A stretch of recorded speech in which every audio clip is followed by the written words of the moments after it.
Hey guys, I'm back to give you some more information.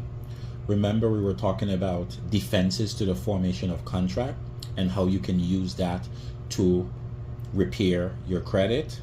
Well, I now can give you a better explanation on defenses to the formation of a contract and how you can apply it to removing negative information or incomplete information from your credit report.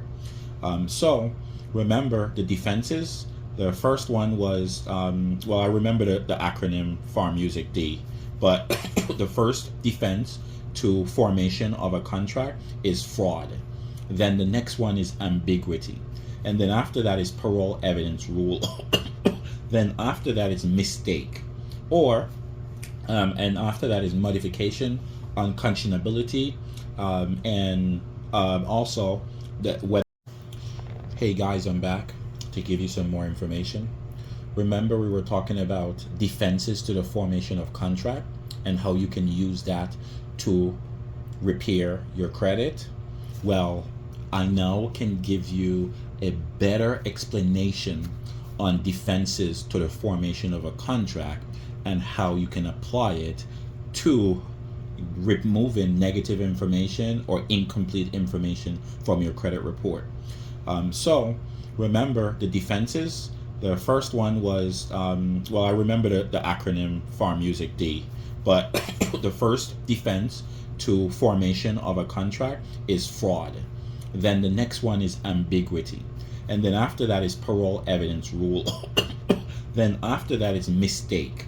And after that is modification, unconscionability, and also whether it meets the statute of fraud. The statute of fraud is just a doctrine that says that certain types of contract must be in writing for it to be valid. There's contracts that is valid orally, but there's some in which the law states that it prefers it to be in writing unless there is some exception to it. Then after that is illegality. Let's say the bank basically enter into a contract, or you attempt to enter into a contract with you think there's a contract, but the subject matter of the contract is for an illegal purpose, like signing away certain rights that the law provides you that you cannot waive, but the bank is telling you to waive and put it in the contract. That may be a defense to a formation of a contract, meaning there's no contract because it's illegal. And then there's capacity, whether the person have the capacity to enter into a contract. Usually it requires for the person, the person that doesn't have the illness, to have the knowledge that the other person does not have the capacity, and the capacity could be age capacity or whether it's mental defect, or something like that. And then the other one is duress. So that's the defense to formation, meaning no contract was formed. And then there's some other sets of defenses. The other sets of defenses is excuse for performance. So now these defenses is saying, hey, there is a contract, but you're excused from performing what you said you were going to do, what you contracted to do, what you're obligated to do, or you're supposed to be obligated to do based on the contract that was entered into. Now there's a defense to that. And the defense can start with impracticability. It's impractical to do something. It's difficult, severely difficult, economically difficult to do so. And then there's substantial performance, where you substantially perform. You didn't complete your performance, but you substantially perform. And there's a waiver or impossibility, which states it's impossible to perform what you said you're going to perform. And modification, then there's frustration of purpose. So let's say you go to I'm going to use an outlandish like example. I've never used it before, but it just popped in my mind.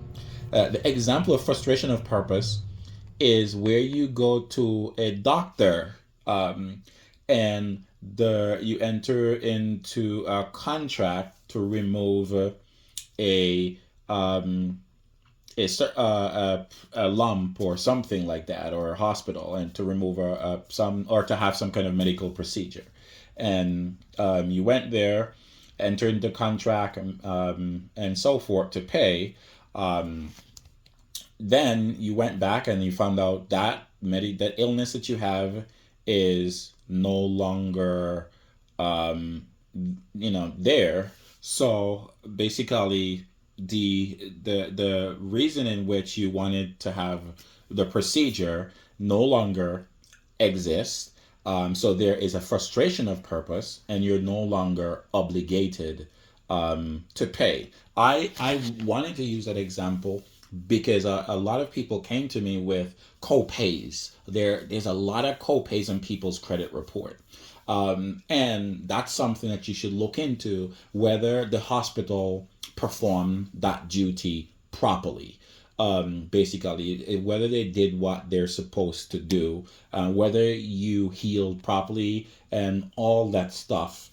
Basically, you can look into as a defense to get that copay off your credit report, because hospital likes to do it. Same thing with phone companies. Phone companies like to report a balance. When you switch from them to another, you have a lot of $250 charge or $500 charge. I think the two business entities that like to do that is phone companies and hospitals or doctors. I noticed that of my many years doing this. So I think frustration of purpose and impossibility are relevant to those things. And then there's an occurrence of a condition. Something's supposed to happen before or after you make payment. Divisibility, anticipatory repudiation, voluntary disablement, estoppel, or wrongful prevention. Basically. So these are some excuses to performance, and they're applicable to helping you get negative items off your credit report. So it's not just the Fair Credit Reporting Act that provides you rights for, to make sure your credit is what it should be, the best it can be, but also contract law helps you with that, and remedies help you with that. But today, it's contract law. And contract law helps you to get that negative information, that debt on their reporting, get it off. Not only is it off your credit reporting, off your credit report, you're also don't have liability anymore. So don't always think when something is off your credit report, you're not liable anymore. I specifically focus on both of them when I help people with credit problem and debt problem. I look at how I can eliminate the debt legally without them having to pay. And I also look at how I can get the negative information off the credit report. So that's two services in one: liability removal, debt deletion, and credit report repair, removing negative information from the credit report. Those are what I do. So this now is some of the defenses, some of the tactics, legal tactics that you can use to better your credit report. Thank you for listening, and subscribe to my channel. Enjoy the view.